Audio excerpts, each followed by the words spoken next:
Објавивте еден податок дека од Светска банка дека 180.000 луѓе во Македонија живеат само со 40 денари дневно, што е навистина многу мала сума. Кажете ми зошто владата ја крие ова информација и кои се вашите политики, како вие ова ќе го смените? Ова не се податоци на СДСМ, ова се податоци на релевантна институција, на Светската банка. Втора земја во Европа која што има најголема сиромаштија после Македонија, не е Албанија, не е Србија, не е некоја земја од нашето соседство, тоа е Молдавија. Загрижувачки е, особено е загрижувачки што од 2006 година до денес сиромаштијата, ова е екстремна сиромаштија на луѓе кои што живеат по 40 денари на ден во Македонија се зголемува и тоа е се дуплирала. Во 2006 година 4,4% од населението живееле под 40 денари на ден, денес живеат 9,1% од населението. Во земја како Молдавија, во втората земја по сиромаштија во Европа, оваа екстремна сиромаштија се намалувала. По сиромаштијата Македонија се доближува до некои земји како Бразил и Еквадор. Знаете, Бразил познате по фавелите.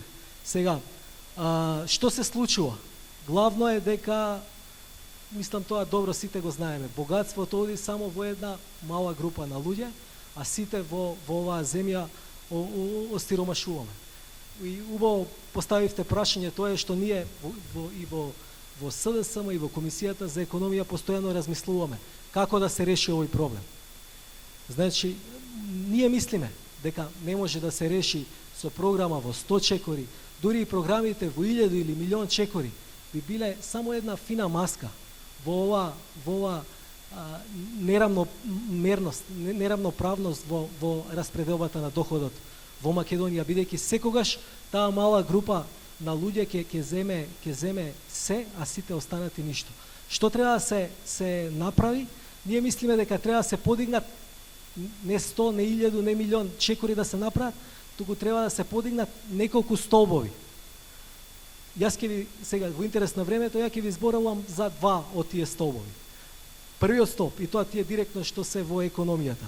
Значи, првиот столб е треба да обезбеди транспарентност во трошењето на народните пари, во трошењето на нашите пари, на вашите пари. Значи, и при тоа приоритет во развојот на економијата да им даде на малите и средни предпријатија, на долгорочните инвестиции и на растот на платите. Ние сметаме дека социјалната помош треба да биде на луѓето да им даде можност да излезат од сиромаштијата, значи да ги изнесе од сиромаштијата. Затоа СДСМ во својата програма планира сериозно зголемување на овие приходи кои што ќе ги добиваат најранливите граѓани. Болницата во Криво Паланка е во ептен лоши услови, во катастрофална состојба да наречем. Па прашањето ми е во тоа, бидејќи при тоа во неколку наврати е интервенирано, но ништо конкретно не е превземено. Прашањето ми оди во насока дали нешто ќе се превземе или пациентите ќе се третираат во најнеопходните хигиенски услови без основните медицински средства. Неколку возила од возниот парк на здравствениот центар да бидат постојано паркирани пред неговиот дом. Зарем тие возила не треба да бидат во самата институција? Од друга страна, ова се лични примери кои што ви ги давам од лично искуство и со потврда. Како можеше на 4 километри пред 2 дена пред Крива Паланка на границата помеѓу Мождим и Конопница да се случи сообраќајна незгода, за која што сообраќајна незгода брзата помош требаше 40 минути за да стаса на местото на настанот и за жал пациентот почина. Да си поднесете неотповиклива оставка од морални причини и одговорност и само на тој начин ќе го спасиме и здравствениот систем и здравствениот дом во Крива Паланка. Благодарам. Како е можно луѓе да пријавуваат закани за семејно насилство, а институциите на прогонот воопшто да не реагираат по тоа, да не постапуваат по тоа прашање? И уште нешто, дали државата ни е дојдена до тој степен да јас, ние или вие не можеме да се потпреме на безбедносните структури во самата држава?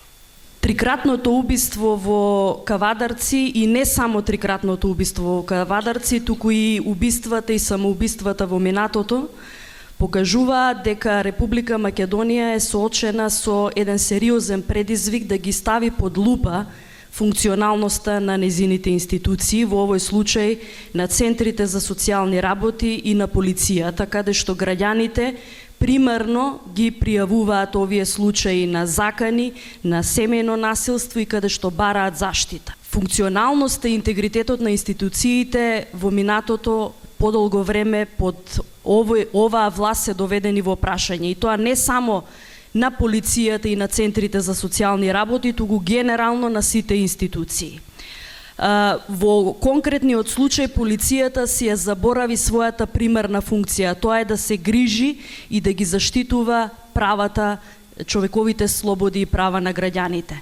Ако Јанкуловска малку го прочита законот, ќе види дека примерна обврска и функција на полицијата е да се грижи за човековите слободи и права, за нивниот имот, а понатаму да го сузбива криминалитетот на начин на кој што тоа го прави.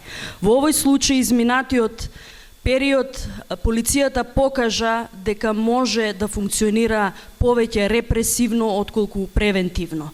Сакаме да предложиме и ќе пристапиме, кога ќе ја формираме владата, ќе пристапиме кон конкретни реформи, системски и суштински, кои што во основа ќе значат професионализација и департизација на институциите, кои што треба да им го гарантираат на граѓаните еднаквиот пристап пред правдата, еднаквата заштита од секаков вид на закани и загрозувања, за да може секој граѓанин кога ќе отиде во полиција да биде сигурен дека ќе добие заштитата и гаранцијата за сопствената безбедност.